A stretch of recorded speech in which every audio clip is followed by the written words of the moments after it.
மயில் ராவணன் உயிர்நிலை எங்குள்ளது என்பதை அறிந்து கொண்டு விட்ட அனுமனோ முன்பை விட அதிக உற்சாகத்தோடு யுத்தம் புரிந்தார்.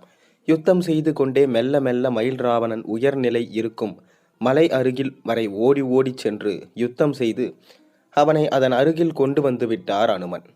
மந்திர மற்றும் மாயாஜால யுத்தங்களை நடத்தி அனுமனை துரத்தி துரத்தி கொண்டிருப்பதனாலே கவனமாக இருந்ததால் அவன் உயிர்நிலை இருந்த மலையை மறந்தே போய்விட்டான். அனுமனின் மனநிலையை அறியாத மயில் ராவணன் கடுமையாக சண்டை போட்டு கொண்டே இருந்தான். அனுமனும் சண்டை போட்டுக்கொண்டே ஓடி ஓடி அந்த மலைப்பக்கம் சென்றார். ஆனால் நிஜமாகவே அனுமன் உள்ளுக்குள் மயில் ராவணனின் மாயாஜால வித்தைகளை அதை பார்த்து திணறித்தான் போய்விட்டார். கடைசி வாய்ப்பாக ஹனுமன் மயில் ராவணனிடம் பேசி பார்த்தார். பிரம்மாவிடம் இருந்து வரமும் இடைவிடாது காளி பூஜையும் செய்து வந்ததால் நிறைய புண்ணியமும் சேர்த்து வைத்திருந்தான். ஆனால் அவன் எதையும் கேட்பதாக இல்லை. உடனே கோபம் கொண்ட அனுமான், மூடனே, நீதிநெறி இவற்றை அறிந்துள்ளவன் என மார்த்தட்டி கொள்ளும் நீ கோகை போல மாயாஜாலத்தை காட்டி போரிடுவது உனக்கு அழகா? நீ வீரனாக இருந்தால், தைரியசாலியாக இருந்தால், பலசாலி என நினைத்தால் வா, நேருக்கு நேர் வந்து மோது என சவால் விட்டார் அனுமன். இல்லையெனில் உன் மீது நின்று உன் உயிர் நிலைகளை கொல்வேன் என எச்சரிக்கவும் மயில் ராவணன் சிறிது பின்வாங்கினான். நமது உயிர் ரகசியம் யாருக்கும் தெரியாது என்றல்லவா நினைத்தோம். இந்த வானரத்துக்கு எப்படி தெரிந்தது என சிந்திக்கலானான் மயில் ராவணன். இனி தாமதிக்காமல் இந்த வானரம் நம்மை கொன்றுவிடும் என எண்ணிய மயில் ராவணன் அப்போதுதான் கவனித்தான். அடடா, யுத்தம் செய்து கொண்டே இருந்ததில் கவனிக்காமல் நம் உயிர்நிலை மறைந்துள்ள இந்த மலை அருகே அல்லவா இந்த வானரம் நம்மை அழைத்து வந்து விட்டது.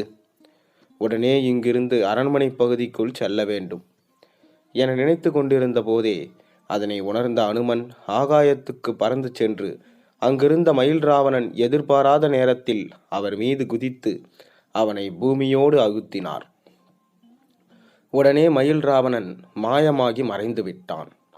உடனே தன்னிடம் இருக்கும் கடைசி அஸ்திரமான வீரான யாகம் செய்து அதில் வெளிவரும் பூதத்தையும் ஏவினால் அது அனுமனை கொன்றுவிடும். ராம லக்ஷ்மணர்கள் எங்கிருந்தாலும் அவர்களும் அப்படியே மாண்டு போவார்கள் என எண்ணி வீரான யாகம் செய்ய வேகமாக சென்றான் அதிமாயாவி மயில் ராவணன். இதென்னடா, இந்த அசுரனை அழிக்கவே முடியவில்லையே, எங்கே சென்று மாயமாகிவிட்டான் என எண்ணிக்கொண்டே தேடத் துவங்கினார் அனுமன்.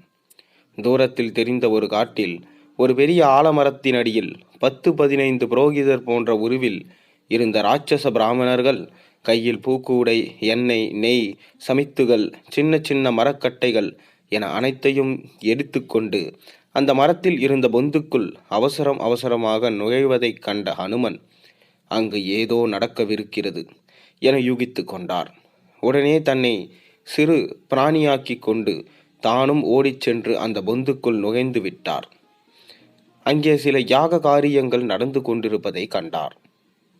முக்கோண வடிவில் யாககுண்டம். யாககுண்டத்தில் அனைத்து மூலையிலும் எருமை மாட்டின் கபாலம். யாககுண்டத்தில் ஊற்றும் நெய் கூட கபாலத்தின் வழியே ஊற்றி நெருப்பு கொழுந்துவிட்டு எரிகிறது. அங்கே யாககுண்டத்தின் எதிரிலே இடுப்பிலே ஈர வஸ்திரத்துடன் மயில் ராவணன். யாககுண்டத்திலே நவதானியங்களையும் நெய்யையும் ஊற்றிக்கொண்டு ஏதோ மந்திர உச்சாரணையும் செய்து கொண்டிருந்தான். தன் கையை வாளினால் வெட்டி கொண்டு அதில் இருந்து வகிந்த இரத்தத்தை யாககுண்டத்தில் ஊற்றினான். உடனே அந்த அக்னிகுண்டத்தில் இருந்து பெரிய பூதம் ஒன்று வெளியே வந்தது. அந்த பூதத்திற்கு மயில் ராவணன் அனுமனை கொல்லுமாறு கட்டளையிட்டான். பூதமும் கொக்கரித்து அனுமனை தேடி வெளியே ஓடியது. இதையெல்லாம் பார்த்து கொண்டு இருந்த அனுமன், அட பூதமே, என்னையா கொல்லப் போகிறாய்? அதற்கு முன் நான் உன்னை கொல்கிறேன் என்று வெளியில் ஓடி வந்து அந்த பூதத்துடன் பயங்கரமாக சண்டையிட்டார். பூதமும் சளைக்காமல் அனுமனுடன் சண்டையிட்டது. அதன் வாயில் இருந்து வந்த நெருப்பு ஜுவாலையை தாங்க முடியாத அனுமன் சோர்ந்து போய் அக்னி தேவனை வேண்டினான். அக்னி தேவனும் அனுமனின் உடலில் உள்ள வெம்மையை குறைத்து சாந்தப்படுத்தினான். அந்த பூதத்தை கொல்ல வழி தெரியாததால் அனுமன் மீண்டும் தூரதண்டியிடம் சென்று ஆலோசனை கேட்க அவளை தேடி ஓடினார். அவளுக்கும் அது பற்றி தெரியவில்லை என கூறி தர்மதேவனிடம் ஆலோசனை கேட்குமாறு கூறினான். உடனே அனுமன் தர்மதேவனிடம் ஆலோசனை கேட்க, அவரோ, ராமபக்தனே, உம்மால் முடியாததில்லை. ஆனால் இந்த பூதமானது மயில் ராவணனால் அக்னியில் இருந்து உருவாக்கப்பட்ட பூதம் என்பதால் அவன் தற்போது செய்து வரும் அக்னி யாகத்தை அழிப்பது மூலமே அந்த பூதத்தையும் அழிக்க முடியும். அந்த யாகம் அழியும் வரை அதை வேறெந்த உபாயத்தாலும் அழிக்க முடியாது. அப்படி ஒரு வரம் அதுக்குள்ளது. ஆகையால் உடனே நீ சென்று தங்க கோட்டைக்கும் வெள்ளி கோட்டைக்கும் இடையே உள்ள அந்த மரப்பொந்தில் நடக்கும் வீரான யாகத்தை மயில் ராவணன் தொடர்ந்து நடத்த விடாமல் தடுத்துவிடு. அவன் சொல்லும் அதர்வன வேத மந்திரங்கள் இந்த பூதத்திற்கு மேலும் மேலும் சக்தியை கொடுக்கும். ஆகையால் அவன் யாகத்தை நிறைவு செய்யும் முன்பு அங்கே சென்று அதை தடுத்துவிடு. இந்த பூதமும் அழிந்து போய்விடும் என்று தர்மதேவன் உபாயம் சொன்னார். உடனே அனுமனுக்கும் ஆகாயம் மூலமாக கிளம்பி அந்த இடத்தை தேடத் துவங்கினார். ஆனால் மாய வித்தையில் தேர்ந்தவனான மயில் ராவணனோ இதே போல 10,000 இடங்கள் ஒரே மாதிரியாக இருக்கும்படி செய்திருந்தான். அனுமனால் அந்த யாகசாலையை கண்டுபிடிக்க முடியவில்லை. உடனே வாயு பகவானை அழைத்து உபாயம் கேட்க அவர் நிஜ யாகசாலையை அனுமனுக்கு காண்பித்தார்.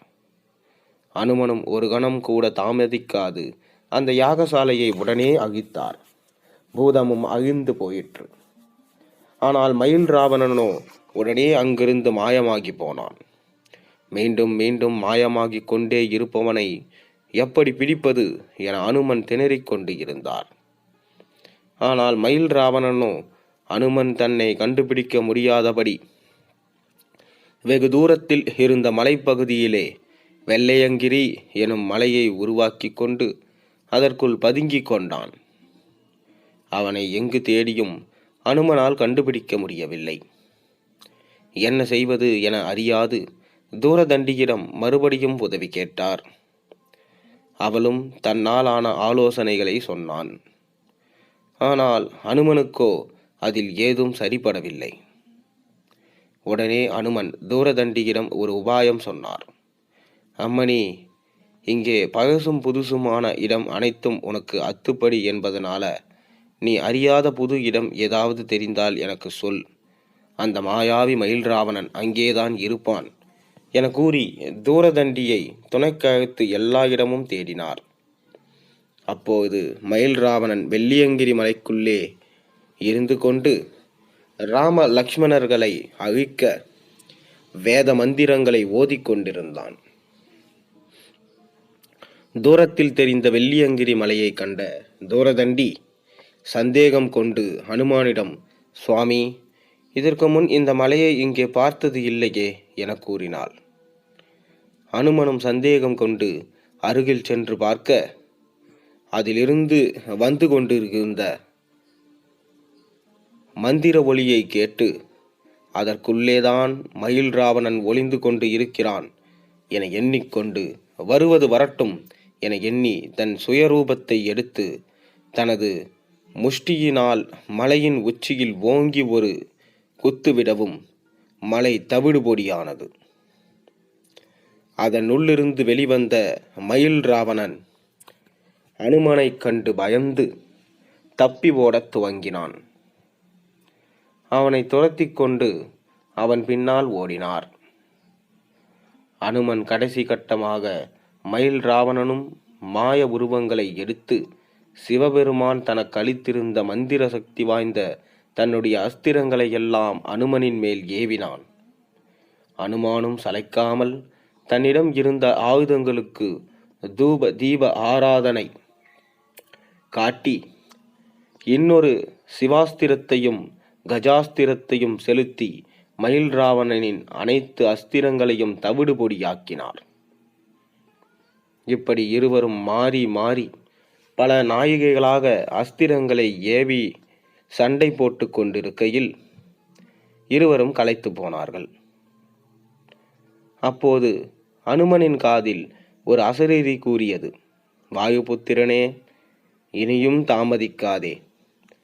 அவன் தப்பிக்கும் முன் அவனை கொன்றுவிடு என.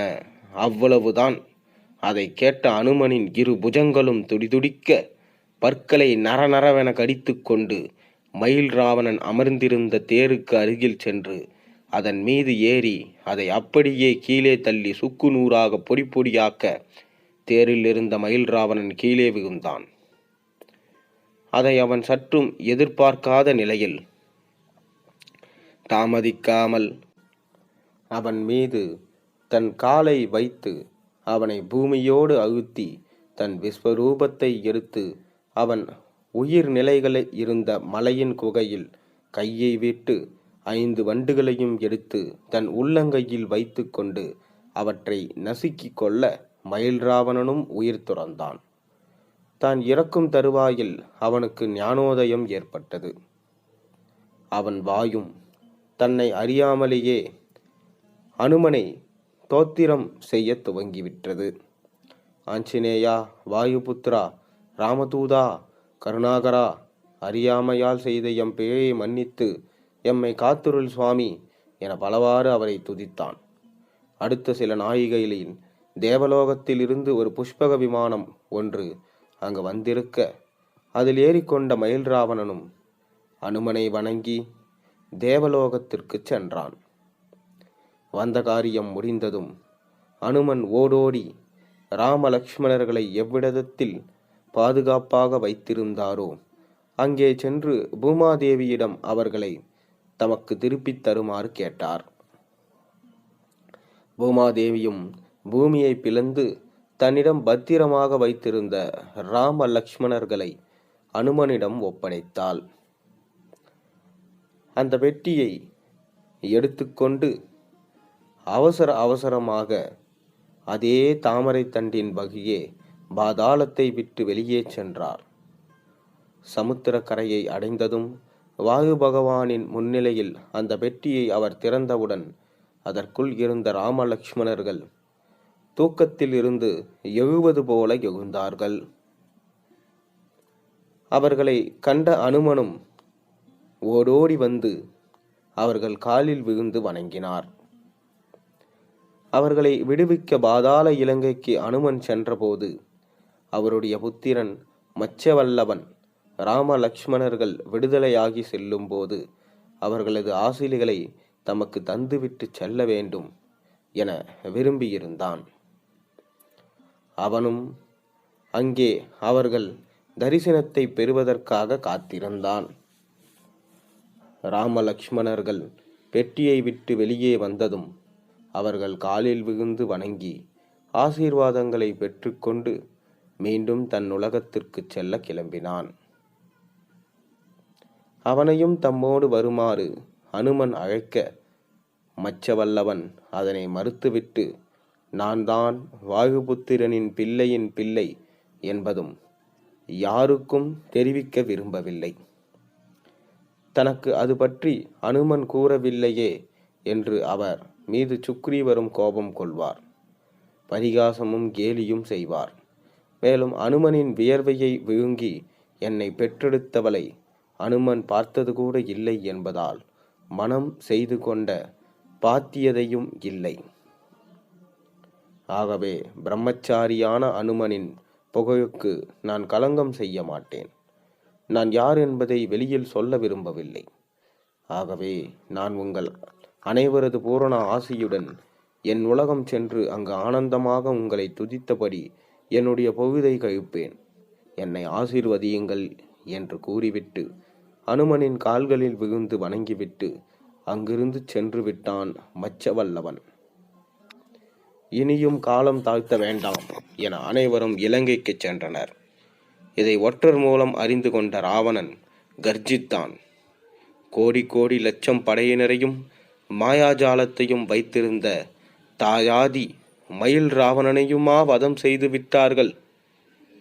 சரி, நானே யுத்த களத்திற்கு சென்று அவர்களை வதம் செய்ய வேண்டும், அல்லது எனது சந்ததியினர் சென்ற இடத்திற்கு போய் சேர வேண்டும் என சூளுரைத்து கொண்டு எங்கே என் தேர் ஆயுதங்கள் என கர்ஜித்து கொண்டே தேரில் ஏறி ராமனுடன் யுத்தம் செய்ய கிளம்பிச் சென்றான். கடுமையான யுத்தமும் நடந்து முடிய ராவணனும் வதமாகினான். அடுத்து அவனுக்கு 13 நாள் கருமாதியை விபீஷணனம் செய்து முடித்த உடனேயே ராமனும் தனது மனைவி சீதையை மீட்டு கொண்டு அவளை அழைத்து கொண்டும் தம்மை புனிதப்படுத்தி கொண்டும் அங்கிருந்து அனைவரும் கிளம்பி வனத்திற்கு சென்றனர். அங்கிருந்து பரதனை அழைத்தார்கள். விரைந்து வந்த பரதனும் அவர்களை முறையோடு நாட்டுக்கு அழைத்துச் செல்ல அங்கு நடந்த சம்பவங்கள் அனைத்தையும் அனைவரும் கூறினார்கள். ராமனும் அனுமனை கட்டிப்பிடித்து, இனி நீ எங்களுடனேதான் இருக்க வேண்டும் என்று கூற ஆகாயத்திலிருந்து தேவர்கள் பூமாறி புகுந்தார்கள். இப்படியாக மயில் ராவணன் கதையும் முடிவுற்றது. நான் பாகங்களாக சொன்ன மயில் ராவணன் கதை உங்களுக்கு பிடித்திருக்கணும்னு நம்புகிறேன். மேலும் மீதம் இருக்கும் பாகங்களை பார்க்காதவங்க முன்னாடி இருக்கிற வீடியோஸை போய் பாருங்கள். அது தொடர்ச்சியாக அடுத்தடுத்த வீடியோஸ் பார்த்தீங்கன்னா இந்த மயில் ராவணன் கதை உங்களுக்கு புரியும். மேலும் நாளை ஒரு நல்ல அருமையான கதையோடு உங்களை சந்திக்கின்றேன். அதுவரை உங்களிருந்து விடைபெறுகின்றேன். நன்றி, வணக்கம். இந்த கதை உங்களுக்கு பிடிச்சிருந்தா மறக்காமல் சேனலுக்கு சப்ஸ்கிரைப் பண்ண, லைக் பண்ணுங்கள், பெல் ஐகானை ப்ரெஸ் பண்ணுங்கள். உங்கள் நண்பர்களுக்கும் இந்த கதையை பகிர்ந்து கொள்ளுங்கள்.